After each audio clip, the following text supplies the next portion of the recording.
Halo semua, perkenalkan saya Anissa Halimantus Sadiah dari Prodi Kimia Fakultas Matematika dan Ilmu Pengetahuan Alam Universitas Negeri Surabaya. Di sini kami akan mempelajari materi biologi mengenai dinding sel. Mari kita simak pengertian dinding sel pada berikut.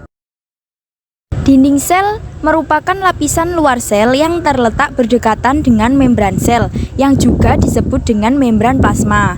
Dinding sel adalah struktur ekstraseluler yang membedakan antara sel hewan dan sel tumbuhan. Dinding sel pada sel tumbuhan. Dinding sel tumbuhan adalah matriks ekstraseluler rumit yang membungkus setiap sel dalam tumbuhan. Dinding sel tumbuhan terbuat dari serat selulosa yang tertanam dalam polisakarida lain dan protein. Gambar berikut ini merupakan gambar potongan melintang sel tumbuhan dengan dinding sel.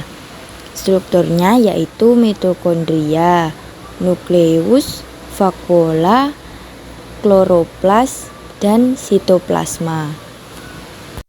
Gambar berikut ini yaitu sel tumbuhan yang memperlihatkan dinding sel primer, lamela tengah, dan dinding sel sekunder.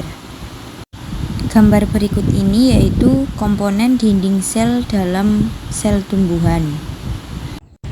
Fungsi-fungsi dinding sel tumbuhan. Yang pertama, dinding sel tumbuhan memberikan bentuk, kekuatan, dan kekakuan yang pasti. Yang kedua, ini juga memberikan perlindungan terhadap tekanan mekanis dan guncangan fisik.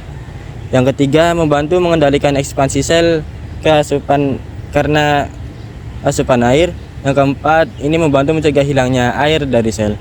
Dan yang kelima, bertanggung jawab untuk mengangkut zat antar dan melintasi sel. Yang keenam, bertindak sebagai penghalang dan antara komponen seluler interior dan lingkungan eksternal.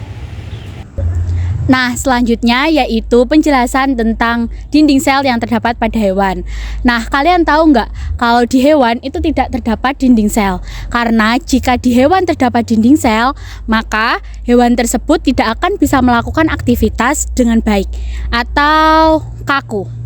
Nah, tetapi hewan sendiri terlindungi oleh matriks ekstraseluler, yaitu MIS atau extracellular matrix atau ECM. Nah, MES tersendiri tersusun atas glikoprotein seperti kolagen, protoglikan, dan fibronektin. Nah, protein MS berikatan dengan protein reseptor dan membran plasma yang disebut dengan integrin. Fungsi-fungsi dari matriks ekstraseluler. Yang pertama yaitu menyambung sel-sel. Nah, ECM sendiri menyatukan sel-sel untuk membentuk sebuah jaringan. Yang kedua yaitu memfasilitasi komunikasi antar sel. Nah, ECM memungkinkan sel-sel dalam jaringan untuk berkomunikasi antara satu sama lain. Nah, yang ketiga yaitu menyediakan dukungan mekanis. Yang keempat yaitu menentukan perilaku sel. Nah, ECM menentukan dan mengendalikan perilaku sel seperti proliferasi, adesi, migrasi, polaritas, diferensiasi, dan apoptosis. Yang kelima yaitu menyediakan sinyal adesi. Dan yang keenam yaitu menyediakan tempat pengikatan faktor pertumbuhan.